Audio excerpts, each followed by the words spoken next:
ลงเพื่อจ้ะได้ มาเด้วนี่ มาเทนนะ เคยโอ้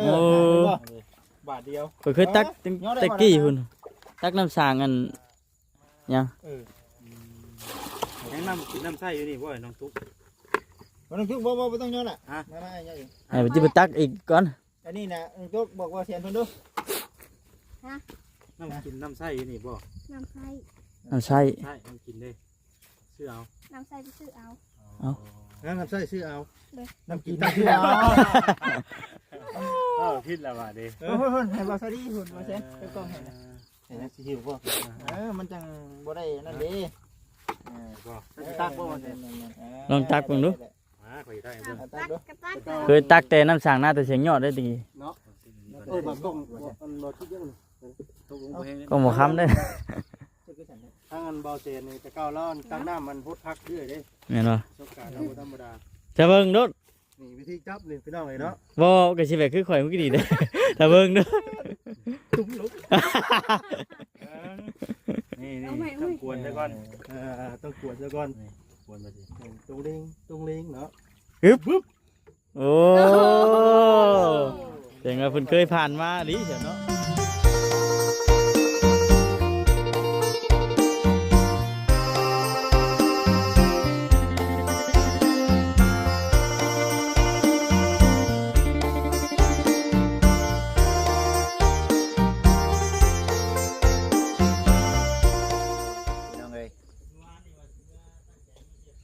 กับทักทายสบายดีเด้อกับสบายดีสวัสดี FC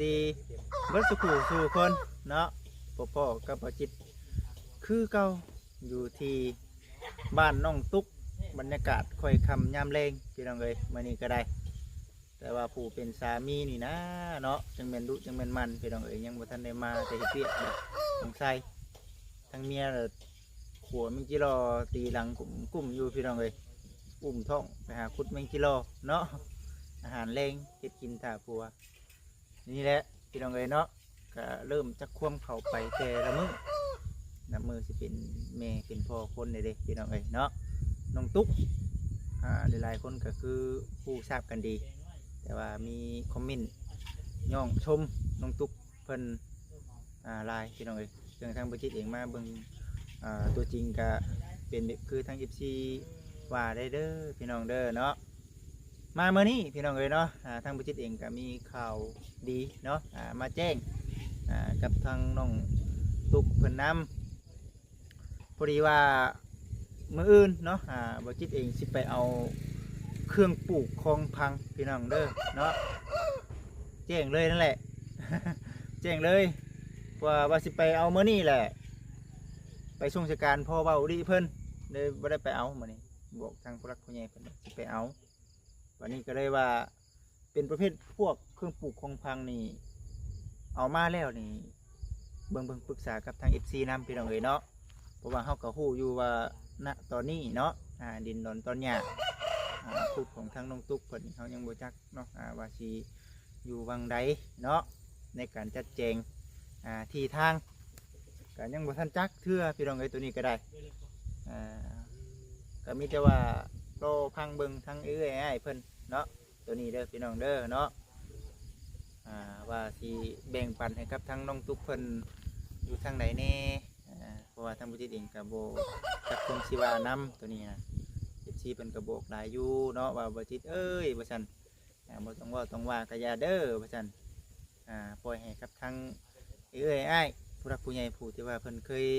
มอบเวียกมอบงานให้เป็นคนจัดแจงให้เรื่องดินเรื่องร้อนเรื่องที่เรื่องทางเรื่องรายชื่อรายเส้นนะพี่น้องเอ้ยก็เลยว่าได้แต่เบิ่งเนาะได้แต่เบิ่งแล้วก็ได้แต่ยินดีกับน้องเพิ่นนั่นแหละสิอยู่บางไรก็ได้ก็เลยว่า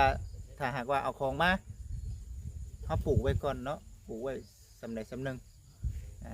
ปลูกไว้แถวๆนี่ก่อนบ่พี่น้องเอ้ยหรือว่าจังใดเนาะ คอมเมนต์กันเข้ามาพี่น้องเอ้ยเนาะเฮ็ดจังไดล่ะนะน้องตุ๊กหิวได้บ่คำนะย่อซอยเด้อบ่คำเด้อย่อซอยได้บ่ได้เนาะคนท้องคนไส้เนาะพี่น้องเอ้ยไปซะพี่น้องไปเบิ่งน้ำกันเด้อมื้อนี้กับผลผ้าผลสีตุก พี่น้องเอ้ยเนาะฝนก็สิตกแล้วมื้อนี้เนาะทีมงานรวมกัน บ่แสนกับบ่จิตพี่น้องเอ้ยเนาะมารวมกันแล้วบัดนี้ก็ได้เพราะว่าบ่ค่อยได้พ้อกันพี่น้องเนาะเวียกคนละเวียกเนาะเอาพี่น้องเอ้ยพุ่นทางบ่คำก็ได้ตักน้ำบ่ตักน้ำให้แม่ปุ้งน้องตุ๊กเอ้ยสบายดีบ่คำตักเป็นบ่ เคยตักเยอะแต่กี่ มันคือมีแต่ขี้ดินน่ะเออ เทใส่ด้วยน้ำใส่ น้ำใส่ น้ำใส่ชื่อๆบ่ เคยตักน้ำสางแต่เธอจักปีแล้วเขาก็ตักอยู่ ตักน้ำสางกินได้พี่น้องเอ้ยเนาะ FC เคยตักอยู่บ่แบบน้ำสางแบบนี้พี่น้องไม่ก็พากันเอาขึ้นกลัวนี่ฮะบ่มีไผกล้าเอาขึ้นเนาะมันมีแต่ผู้หญิงเนาะ มันได้ มีแต่ลูกมาเปล่ามาเลย มันบ่มีไม่ใช่แม่นเนาะ สิบกได้นี่ ยังเล็กอยู่บ่ สิบุกแล้วบ่มีน้ำใส่เฮ็ดจังได๋ล่ะบัดนี้มาอาบน้ำบ่ เขาอยากได้น้ อยากได้น้ ำด่าน น้ำทังเนาะ จักสิทางอยู่ไสบัดนี้ เผื่อไก่ตูบน้องเผื่อบ้าน ทางไอ้ตูบน้องอยู่ฝั่งนั้นบ่เพิ่นให้เจาะบ่ซั่นอยู่เพิ่นเฮ้บ่คำเบิ่งเอาเบิ่งได้น้องตุ๊ก ถ้าบอกอะไรที่เห็น ตักน้ำบ่เป็นได้บ่แซนฮะสบายดี สบายดี ตักลงคือบ่ลงเกลือเฉยได้ มีมาเด้วนี่ บ่แซนนะ เคยโอ้ บาทเดียว เคยตักตะกี้พุ่นตักน้ำสางกันยัง ยังน้ำกินน้ำใส่อยู่นี่พ่อน้องตุ๊ก บ่ต้องทุกบ่ต้องย้อนล่ะมาๆอีก ให้ไปจิไปตักอีกก่อน อันนี้น่ะน้องตุ๊กบอกว่าแซนเพิ่นดู น้ำกินน้ำใส่อยู่นี่พ่อ น้ำใส่ น้ำใส่ ใช่น้ำกินเลยซื้อเอา น้ำใส่ไปซื้อเอา น้ำใส่ซื้อเอา เลย น้ำกินซื้อเอา พิษแล้วว่ะดิ เพิ่นให้บ่ซะดีพุ่นบ่แซนไปกล้องให้นะให้นักสิหิวบ่มันจังบ่ได้นั่นเด้ พ่อ ตักบ่ว่าแต่ ลองตักเบิ่งดู มาขอได้เบิ่ง ตักกับตัก เคยตักแต่น้ำสางหน้าแต่เสียงยอดได้ดี แบบกล้องมันบ่คิดยังตกลงไป ก็หมอค้ำได้ ถ้างันเบาเซนนี่จะก้าวล้อนตักน้ำมันพุดพักเรื่อยเด้ แม่นบ่ สกาธรรมดา จะเบิ่งดู นี่วิธีจับนี่พี่น้องเลยเนาะ บ่ก็สิแบบคือข่อยมันก็ดีเด้ ถ้าเบิ่งดู ตุ้มลุก นี่ต้องกวนซะก่อน ต้องกวดซะก่อน กวนมาสิ ตรงเล้งเนาะ โอ้แสดงว่าเพิ่นเคยผ่านมาดิเสียเนาะ สมัยตะกี้วันน่ะ บ่ค้ำก็เคยตักอยู่นะ พดบักแต ตัก ง ไปเลยก็ได้ บ่ ตักไปเลยก็ได้ ตักบนน้ำสางเลยบ่ บ่คือเพิ่นมีเท่านี้บ่คือรู้แต่กันเนาะ พอแล้ว มาพอได้มาเบิ่งมานั่นเลยมันน้ำมันออกบ่อยู่นี่บ่ โบมันสิบก สิบ่เดี๋ยวนี้เอาไปได้บ่นี่ เอาไปเลยก็ได้ ขันเพิ่นบ่ เดี๋ยวตักน้ำได้หน่อย ไปมาโมเมนต์ โอ้ยางไปแล้วพุ่นน่ะ บ่ได้นะ เบิดผลแล้วคันว่าหนึ่งย่างขึ้นนั่น เจ้า ลายแห้งเลย เจ้าลูกยาง ลายแห้งเลยมันไปเมื่อวาน อย่าพักเลย ให้เราคิดเรากล้ามอยู่เนาะยอด ไปนี่พ่อลูกน้องมวยก็อยู่นี่เนาะ กินหมี่ แซ่บป่ะ เอาหน้าเพิ่นเป็นยังบ่ติด น้ำหอมดูดิ น้ำมันลวกโอ้ยไปทาง คือบ่เช้าแต่เก่ามันคือเช้า บ่เข้าเลย ลูกแตงน้อยพุ่นเลย 8 เดือน อ๋อ เฮ้ยเนาะ เป็นเป็นบ่ ใช่ว่าจากเช้าต้องแบบผ่าตัดอย่างเดียวพุ่น ตุ๊กเอาใส่ไม้ให้บ่เนี่ย สบายดีเด้อน้องตุ๊ก โดยสบายดี ใส่ไม้ สบายดีเอา เฮ้ยเอานี่เลยนะอย่าตกน้ำเลย สาวข้างกันดี ไม่ ไหม กัน สอนเพิ่นมีไม้เด้เนาะเสียงดีบ่มีไม้นี่เนาะ ไม่ มีผมบ่บ่ มีผมได้ขอยันลงกับของเจ้า ไม่เอา อ่ะเอาไปกับขึ้นผมนี่ เอ้าก็ได้ฮะ มันสิบ่ลงกันบ่ แล้วบ่นี่ เอาไปบุลงหรอกเอาหน่อย คือไว้เลย ของเราน่ะ ผมว่าสิดีเทิงๆ จะดีอยู่เทิงเนาะเอาติดกัน เอาไปคนละข้างเนาะเอาไว้คนละข้าง คนละข้างใช่คนละข้างใครในแต่บ่จิตกับบ่คำบ่เคยใช้เนาะ ของว่าไว้เพิ่งควรก็ได้ บาทเรื่องว่านี่เนาะเบิ่งนี่เพิ่นอยู่นี่เพิ่นนะ เนี่ยเบิ่งด้วยแกมาเล่นก้อนมันติดกันมันใกล้กัน ไม่เล็กบ่ เด้นี่ มันเป็น จะติดเบื้องขวาของเจ้านะของบ้านนะ ที่ถ่ายรูปนี่ก็ได้นี่ ใส่ย้อนก็ได้น่ะ ของจ้าเด้อ เอาให้กัน ห่างกันมันจิบโอ้ยเนาะ จิบตับกันเลยแล้ว ไม่อะ ไม่เป็นเหตุแล้วรุ่น ไม่เป็นเหตุสังเกตได้ดิ โมเมนต์ มาบ้านี่นะบ้าสิโบไซหรอก ลงไปซะ โอ้ยอย่ามันตุ๊ก จุ่มลงหน้าหนูโอ้ย เราเองนี่เด้เนาะ ของใหม่เพิ่นยังอยู่ได้ ถ่ายคลิป นะไป ก็ได้สิหาคลิปถึงได้ยังบ่โดนอยู่ งานเข้าเลยสิ เสียซื้อไพ่เมื่อไหร่ ให้อยู่นอกจากแข้งของให้แท้บัดนี้ เฮ็ดอยู่ด้านมือน่ะ เห็นอยู่ไส อยู่เพชร อยู่เพชร ของปริศนาบ่ ของปริศนาเนาะ โอ้เราสิถึงเราสิยังนี่น่ะ ขาวบ่จิต ข่าวว่าจิต ฝากของฝากบ่ เอาแล้วฮะ กัน3-4คนบ่ เจอทิพย์เนาะ โอ้บ่จิตได้กับทีมงานก็ดีใจแล้วเบิ่งครั้งละ แม่คนอันก็ได้เลย คนยอดเนาะคนยอด เสียใจ บ่หยอกก็ชื่อได้ อันนี้ของมาแชร์ตัวนี้นี่มันอ้วนนี่ เยอะ เป็น เลย ยั เนาะ งเป็นยังบ่คิดได้เฮาก็ดีใจแล้ว แน่ ใหม่ก่อนให้หลายๆดอก ก็แน่ว่าบ่จิตได้กินเนาะเนาะ เนาะ คำได้แล้วมือวานนี่บ่คำได้แล้ว บ่ว่าน้องตุ๊กก็กินแต่แกงหน่อไม้บ่ เป็นไรห้อง ไปฝาก เป็นไง ไปฝากเลย มี บ่ อาการใดๆแน่ สุดนี่สิไปผ่าหมอหมอเพิ่นนัดสุดนี่ ไปแล้วบ่ ไปแล้วเทื่อนึงเพิ่นว่าสุดนี่สิมาพักพุ่นน่ะ ชุดนี้จังมาผ่าแบบนี้ ชุดใดชุดนี้ มื้อใดโดด มื้อใดสิไปฝากบ่ เป็นนัดมือบ่มือใดเป็นนัด มือพุดวัน วันพุธสิฮอดนี่บ่ มันพุด อื่นมื้อมาตึง มือ อื่นมา เดินวันจันทร์มื้อวันคารมื้อตึงพุ่นแหละมื้อต่อ เจ็บไปเสียนมื้อน่ะ เสียน มือจะไปเชียนใหม่อีกบ่มันลิ้นแห้งเนาะ ก็ใครเอาดีดบ่ดีดบ่ เนาะ เอาลิ้นได้ ดีกับบัวกับหยังเลย บ่เคยได้ บ่ลิ้นเฮาให้ไปเบิ่งดูได้บ่ลิ้น แม่นบ่ ตีดูแล้ว ปกติเนาะ อีกบ่เดี๋ยวนี้ โอ้จับอยู่ท้องพี่ก็ดีดได้เนาะจักอีกบ่ทั้งหัวทั้ง คนนี่นอดมือผู้ใดบ่จิตเลยเห็นนอดมือน้อยผู้ใด ปั้นสุกมาดิ โอ้ย ผู้ใดท้องบาง เนาะ เนาะ เอาเจ้าน่ะเอาไว้ ยอมลงตัวก่อน ว่าสิดีได้ว่าสิดีกับพี่ได้เด้ คือเห็น ไม่หรอก มี เมียเพิ่นมาได้มื้อนี้น่ะ เมียมาไม่ได้ดูระบบ บ่จิตเพราะเพิ่นจังว่าซื้ออันนั่นให้เฮากินดู โอ้ยยอมเลยแสนยอมแหละ มีอยู่ผู้ดีว่าได้3 เดือนฟ้ายังก็ยัง โอ้ยดีใจน้ำดิ ไอ้โกยังบ่ได้เป็นรูปนะเด้ เป็นผู้เพศ ยังเป็นก้อน อันนี้เป็นว่าสู้ ซ้ำผู้ดีซ้ำพวก อ่า ถ้าเป็นกบเป็นหยังนะ ระวังแล้วก็ดีใจน้ำเด้อดีใจน้ อะไรก็จะหาเดือนพุ่นเฮาไปโกอาจจะสิเห็นหน้าแล้วเด้ ำอย่าได้บ่จิต นี่ นี่ ยังมาจักเพศเนาะยังมาจักดอกต้น ถ้าอุ้มลูกหมู่ก็พอแล้ว ทางอยู่ บ่คำนะ จนเล่นบ่แห้งแล้ว เห็นเลยขี้โคพอ เอาอีกผู้นึง ยังเลยบ่จิตนี่แหละน้องหมู่บ่นี่ บ่จิตนะเห็นเห็นฟุตนี่อยู่นะ คนอยากได้นี่แหละ มันจะซ่านก็ได้เฮือนเฮ็ดน้ำหลัง อยู่ชานกันบ่ เพื่อนเอาไปก่อนบ่แต่ข่อยกันยังได้มีเพื่อนข่อยยังเอารถนะเจ้าเนาะ เก่งบ่อยู่ค่อยยอมบ่แล้ว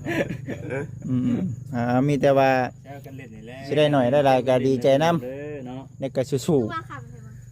ๆมันอยู่ เปกบ่มาคำเปก เขาก็แปลกสุดหมู่ได้มื้อนี้ ชุดบ่ มีภายในเขามาหาซะมื้อนี้ บ่มี บ่มีบ่ นักเกย์อยู่นี่แล้ว บ่ได้ให้ว่ามื้อนี้ อ๋อ ยันว่าหายกินฮอด น้องชายครับนั่นน่ะเพิ่นนั่งหันมาเรียกบ่เพิ่นมาจากโมง 6 โมง 7 โมงบางเทื่อ โอ้มันปลูกอยู่เลิกค่ำนี้เนาะมันเป็นปลูกอ้อยบ่ มันเป็นอันนี้เนาะสุดแล้วแต่เพิ่นสิพามาเนาะ เป็นปลูกอ้อยเนาะ ไปนะเพิ่น จักปีแต่ผู้นี้นะ 3มั้ง 3 ปีแม่นบ่ ไม่ได้แม่เพิ่นมา น้องมวย เออ วันนี้เนาะ มาพี่กันก็ได้ มาพี่ก่อนน่ะ หมดพักก่อน พักน้องก่อน หมดแล้ว เพิ่นก็ท้องเด้อเพิ่นก็ได้ เป็น เนาะ ห้องบ่ อืม เลย กำลัง แข่ง โอ้ กัน มีข่าวดี แข่งกันนะบ่เช่น มีเด็กน้อยอย่างเงี้ยให้ดีมันไปก่อน คิดโยมนะ มีแต่คนดู แข่งกันดอกเฮาละสิออกกันเรา เออ อ๋อเสียข่าวว่าหามลูกเคยเลยเนาะ เออ โอ้พอแหละ แซ่บแซ่บ พอแหละบักหลาเอ้ย ก็มีเนาะ เนี่ยบ่จิตว่ามื้ออื่นว่าสิไปเอาเครื่องปลูกของพังบ่เช่นสมมุติว่าเอามาเนี่ยเจ้าว่าสิปลูกไว้ใส่ก่อน ก็ได้แต่ให้น้องเพิ่นแล้วเนาะ บ่ น้องเพิ่น ปลูกไว้ทางนั้นก่อนติ ได้ก็ ปลูกประเภทหยังพวกพักบ่ มันสิเป็นต้นนั่นมันบ่ต้นไม้เนาะตุก ต้นไม้แล้วก็ อ่า ในพักใน แม่เพิ่นบอกได้จ้ะ ใน ตัวนี้ก็ในส่วนของผักก็ซื้อ เนาะ เนาะของผักแต่ว่าในเรื่องการปลูกนี่ก็คือว่าอะไรพี่น้องเอ้ย บ่จิ ปกติทาง แล้วหวาน ฮะ โหทานหมูแบบเพื่อ แนวมันเนี่ยเนาะ จะบอกกูเราจะไหนเราหายดีเด้อ เมื่อกันเด้อ เมื่อก่อนนั่นนี่เนาะย่างแล้วก็ครับ โอ้ เอ ที่ อ ลงเมื่อน้ำบ่เช่นนี่ได้ก่อนใช่ แต่ว่าเรื่องปลูก ได้ปะ ป่ะ ไปจะพูดอะไรบ้างเนาะ อืม มาทางกันหน่อยมวยนี่ไม่เห็นบ้าไม่เรื่องตัวบ้าจะต้มลงน้ำนะเนาะ ตุ้มเนาะ โอ้ยของไม่แล้วเหยียบโอ้ยเนาะ โอ้ย ลองเบิ่งนะ อย่าลองไม้เด้ได้ ลองบ่ ชัดเจนว่ะ บอกคิดเบาคำยังบ่ได้มี เย้ ตั้งแต่เกิด เออ เดี๋ยวจะยิงกันดีนะ ตั้งแต่ยูทูบ ยังได้บ่ ยังได้อยู่ มาคำ เบิ่งหาน้องจุ๊บเบิ่งหาไม้นะเบิ่งหา ลองหมดนะ เสียงของนี่เด้อ เร็วว่าเห็นนี่เทมันเงื่อนคืออยู่อ่ะ นี่มึงดูคือว่า แบ่งกันชัด เฮ้ยคือบ่ได้ยินเสียงคือเสียงบ่กล้อง เออเนาะ โอ้ยข่อยกับยายไปซื้อไฮนี่กะ ว่าระบบห้องเพลงมีบ่ กาซิมีอยู่หันแหละ ผมว่าจะเป็นไม้ห้องเพลง บ่แต่ว่าเสียงมันก็ได้อยู่ได้บ่จิตเสียงก็ได้อยู่ ดังอยู่ อ๋อ เอาไม่อยาก จัดผลงานเพลงนึงเฉา ว่า อ๋อ เดี๋ยวหัวที่ละ เงียบ โอ้ยเนาะงาม ก็ ดังอยู่เนาะ แมน งามพอได้ไหมก็สีห้องจะพัก นี่จิ๋วรุ่น จิ๋วเนาะ จิวตัวเจียว 3,150,000 ขีด ดีงู โอ้ย ตัว ข่ นึ อย ง กับว่าได้ซื้อเองเนาะพี่ใหญ่ไปซื้อให้ของวอชดี้ แมน คือว่าคือเรามันหมุนไทยมันบ่ทันดอก ผมบ่ชินน่ะ FC จมหลายอยู่ได้ยินแต่เสียงบ่ชินแต่เสียงน้องเพิ่นบ่ได้ยินวอชดี้น่ะเสียงดังก็ได้วอชดี้ แม่ได้ยินแต่เสียงบ่ชินพี่น้องใจกันก็ ดีใจน้ำ ดีใจน้ำคือกั ใน น ผิวแล้วก็ยังคิ้วแน่ไว้กล้องกล้องคิ้ว กล้องยังบ่มันปานใดยังบ่ทันได้ชุดกล้องอยู่ระหว่างกลางอยู่ เจ้าก็ดีใจเลยพี่น้องเอ้ยเนาะ นอนผ่านแล้วบ่แรงเด้ออาทิตย์ สินอนละมือคือพันไปก่อนค่อยกัน ผ่านแล้วก่อนเด้อ เอาฝันกันบ่มื้อนี้ อยากได้อยู่แน่ โดย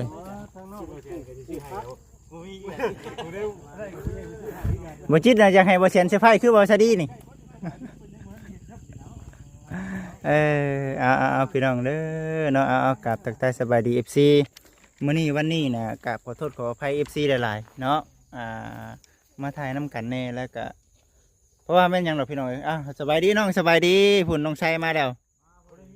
น้องชัยมาพอดีคือมื้อนี้น่ะทั้งบ่จิตเองน่ะคือว่าพี่น้องเนาะในเรื่องเวียกการงานเว้ากับทางลุงตุ๊กเพิ่นน่ะยังบ่ทันมีเทื่อ